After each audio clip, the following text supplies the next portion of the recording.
Cutting keys. Is it easy? I've seen a lot of people cut keys and not get it right.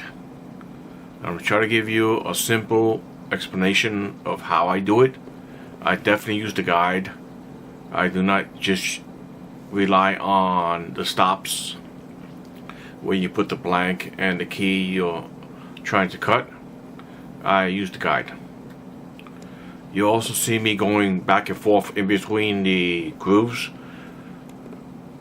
I have 5 tumblers that I use in my location, not 6. Quick set, excuse me.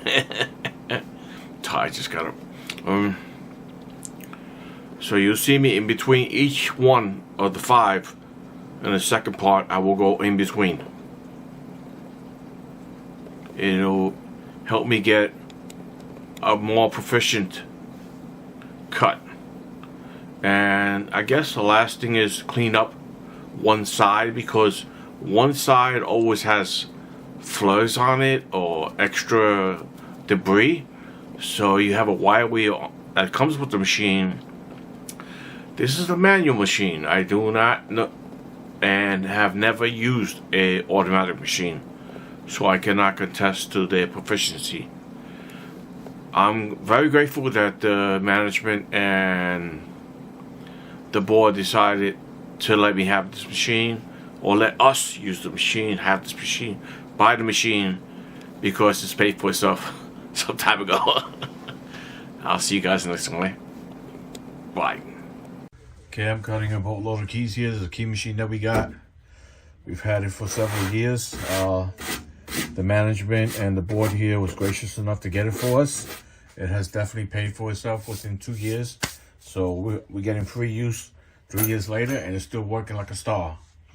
You can change this cutting wheel here if you have to. You just got to get the right dimensions and you'll be fine.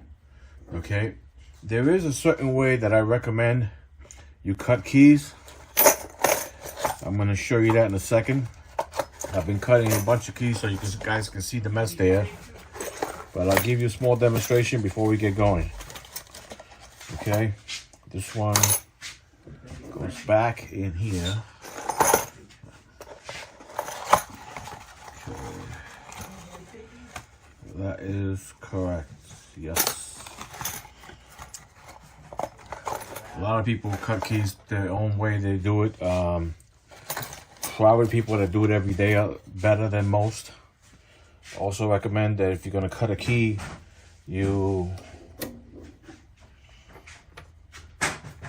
go test it on the door before you give it to the client or the tenant. Okay, over here we got tenants, so this is how I recommend you adjust your keys. You use this guide that comes with it. Put in your blank first, put in the key you're going to cut, and make sure everything is good, and you're good to go. I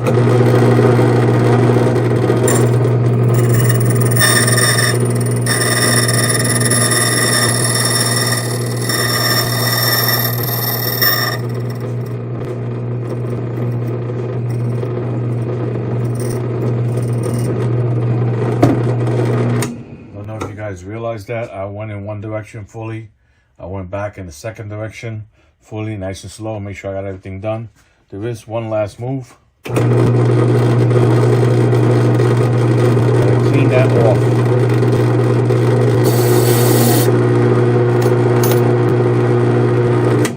The wire wheel cleans off the debris, and you're good to go. See you guys in the next one. Bye. Okay, different viewpoint, same setup. Put the blank in first, put the key you're cutting in second, use the guide for sure. I guess the only other thing I want to illustrate is when you cut the key, you cut it and then you go in between the grooves. You'll see me do that this time.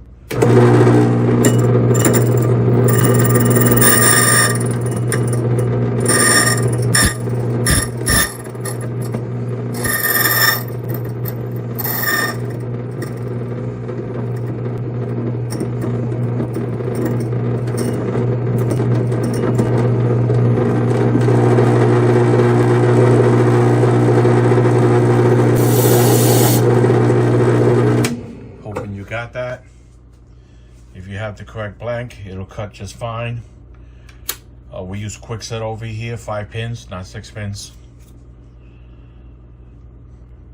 Can even cut smaller keys, like this master lock right here, no problem. This is for padlocks. That's the actual blank that we cut right there.